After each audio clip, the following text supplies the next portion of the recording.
Eu sou Leandro Viana e eu queria estar fazendo essa análise desde o primeiro episódio de Periféricos. Até indiquei a série lá no nosso Instagram, no NerdVersoCast.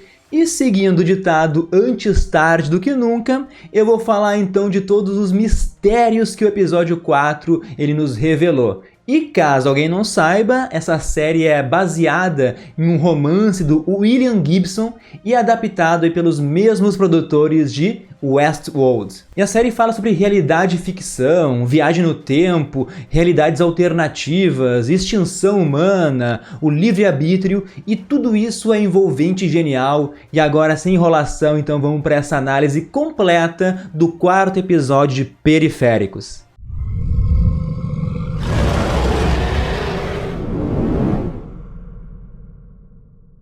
E o quarto episódio começa com um flashback ambientado em Londres de 2075, com os jovens Wilf e Alita sobrevivendo em um cenário pós-apocalíptico, e eles comentam ali que as crianças andavam desaparecendo e logo em seguida a gente descobre o porquê, né? Tem algum tipo ali de autoridade de saúde que se utiliza de hologramas para enganar as crianças, para elas pensarem que tá tudo bem, né? Não dá para saber se a gente pode considerar essas autoridades ainda como sendo vilões, né? Ou algo do bem, mas com isso, eles pegam o Wilf e a Alita e a partir daí dá a entender que eles foram pegos e depois colocados para adoção, que nem a gente viu lá no episódio passado. E pro final do episódio, 25 anos depois daquele flashback do início, então em 2100, a Flyne tem a explicação do que vai acontecer no seu futuro, um evento chamado de Sorte Grande. E como o próprio Wilf diz, esse nome só pode ser uma piada, porque esse evento aí trouxe a extinção da humanidade.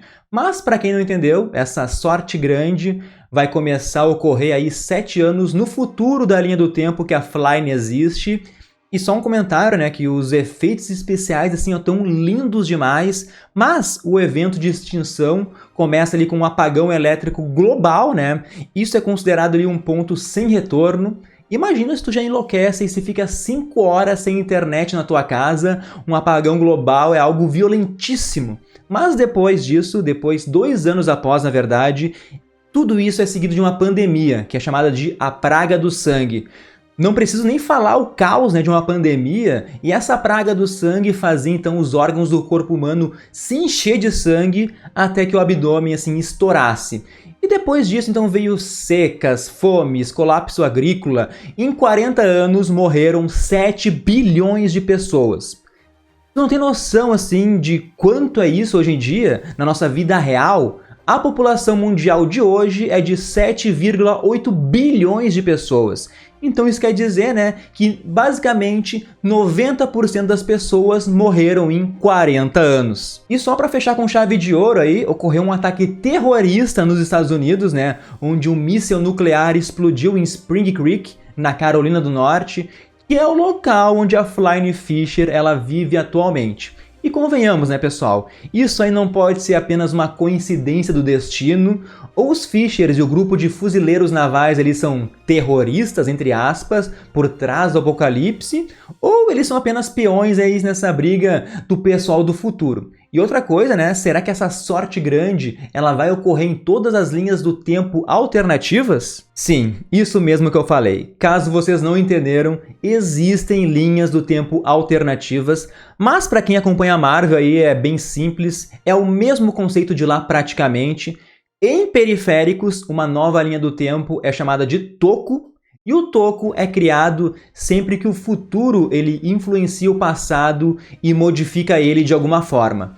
E o Lev Zubov, que eu considero um vilão nessa série, explicou nesse episódio que ele utiliza o Toco para algo terrível. O irmão dele, que tem uma empresa farmacêutica, testa tudo que é tipo de medicamento nas pessoas do Toco.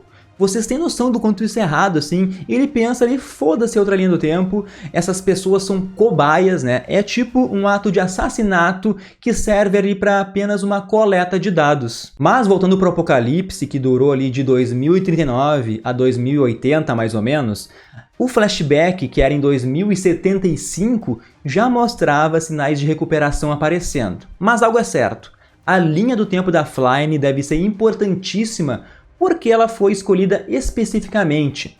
O silo nuclear está localizado na cidade da Flyne. E a gente pode pensar então que a Alita ela está tentando evitar esse apocalipse de alguma forma, assim. E faz sentido ela escolher pessoas dessa área que, em especial, tem uma experiência militar. A Sorte Grande só vai acontecer em 2039, o que dá aí 7 anos para Flyne e para os amigos tentar alterar o futuro. Ou até adiantar isso também, né? Mas pelo menos eles agora têm conhecimento e tecnologia lá de 2100.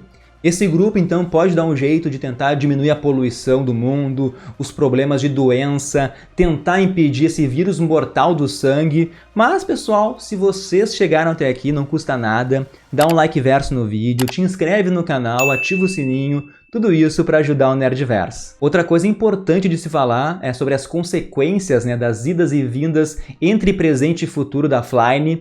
Isso parece que está danificando de alguma forma a mente dela, ela tá ali meio que perdendo o controle do corpo, dá pra ver aquela hora que ela aperta ali a pasta de dente com toda a sua raiva, na alucinação também que ela vê aquele olho vermelho, e dá pra pensar, né, até onde isso é uma alucinação, porque depois a Flyne também tem um ataque ali de raiva por causa da paixonite dela pelo Tommy, ela tem um desligamento completo do corpo, tem aquela convulsão ali que deve piorar quanto mais ela usar essa tecnologia. Outra coisa muito importante do episódio 4, a gente tem que falar da Cherise ali e também do seu instituto de pesquisa. Pelo visto, eles têm uma tecnologia que pode pegar uma pequena amostra de DNA de alguém e rastrear essa pessoa, não importa onde ela esteja. A Cherise tá ali para lembrar o Lev que o item misterioso que a Alita roubou é importantíssimo e, pelo visto, fazer uma casa com torradinhas é a nova maneira de explicar como funciona essa política distópica de periféricos. A gente tem uma explicação ali de como funciona essa oligarquia, né? O poder nessa Londres futurística, que até agora estava meio confuso. Por isso que eu digo assim que o episódio 4 ele é fundamental, é muito importante, porque traz muitas informações, muitas respostas pra gente. Então vamos lá, porque são 3 pilares que sustentam essa oligarquia. Primeiro tem os Klepto, que essencialmente são uma máfia organizada que compreende várias famílias, inclusive a do Lev Zubov. Então, depois que a Sorte Grande atingiu o mundo, a unidade e o poder dos Klepto permitiu que eles restaurassem de alguma forma assim, a aparência e a ordem, basicamente através de violência. E daí, como uma forma de agradecimento a isso, os Klepto eles vivem agora como uma realeza nessa linha do tempo futura de periféricos. Só que embora os Klepto tenham um grande poder, a oligarquia também ela é controlada pela Metro, que é uma brincadeira aí com o Serviço de Polícia Metropolitano de Londres, e eles ali fiscalizam caso os Klepto eles ultrapassem algum limite. Até agora, a gente só viu os policiais robóticos do Metro. No episódio passado tinha o robô ali que questionou a Flyne e o Wilf. E o terceiro e último pilar é o próprio Instituto de Pesquisa, que se beneficia ali com a paz e prosperidade da humanidade. Então, ó, os Klepto fornecem ali o poder. O Metro dá o controle. E o Instituto de Pesquisa oferece ali tecnologia para essa reconstrução pós-apocalíptica por meio de remédios, comida e outras coisas. O Instituto de Pesquisa é o principal motivo que a Londres mudou ali de um terreno baldio para aquele país lindo e tecnológico em apenas 25 anos. E essa explicação das torradas é só para a gente entender que se um dos 3 poderes não funcionar, se a Alita não devolver o item que ela roubou, tudo que foi criado até agora vai desabar junto. E voltando um pouco no assunto, quando o Wilf ele invade ali a memória da realidade virtual da Flyne, eles comentam um pouco sobre a vida do Lev Zubov. A Flyne disse que deu uma pesquisada e que o Lev realmente existia na linha do tempo dela, só que ele e a família foram assassinados e que a casa dele foi incendiada. Mais tarde, a gente tem informação, assim, nesse episódio mesmo, que a Alita estava sendo paga para ajudar os Kleptos a criar os tubos. Tubos são aquelas linhas do tempo alternativas e, como eu falei antes, para que eles pudessem, assim, realizar os experimentos que quisessem. E vamos lembrar que o remédio que foi enviado para a mãe da Flyne, o remédio que curou a doença dela, é um dos experimentos que o irmão do Lev faz.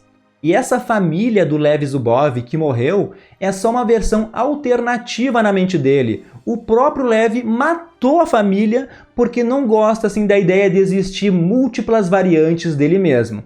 Por isso que eu digo que o Lev é um vilão. Periféricos é sim uma das grandes séries de 2022, ela é cheia de detalhes, teorias. Por um lado é meio confusa, né? Mas aos poucos a gente vai tendo várias respostas. Na conversa da Therese com o Lev, mostra ali o quanto o Instituto e os Kleptos são fãs da experimentação. Talvez o Instituto faça isso de uma forma mais ética, mas eu entendo que ambos eles querem assim inventar uma tecnologia que possa manipular a percepção das pessoas. E o melhor lugar para a gente testar isso são em linhas do tempo alternativas, nos tubos. Justamente porque para eles isso não existe, né? As consequências eles não vão sentir. Os Kleptos, eles têm o controle maior dos tubos do que o Instituto, e o domínio disso é o que te dá dinheiro, te dá poder. Só que a gente tem um grande problema, é que a vida útil desses tubos é limitada, porque em todas essas realidades sempre termina com um apocalipse. A grande pergunta que fica é se esse evento é algo imutável, se é um fenômeno natural, se alguém está induzindo isso. São todas ótimas perguntas que a gente tem que se fazer e eu tenho certeza que vão responder elas até o final dessa primeira temporada. É só uma questão de tempo aí para que a Flyme perceba tudo isso e ela mesma tenha uma revolta contra o Lev.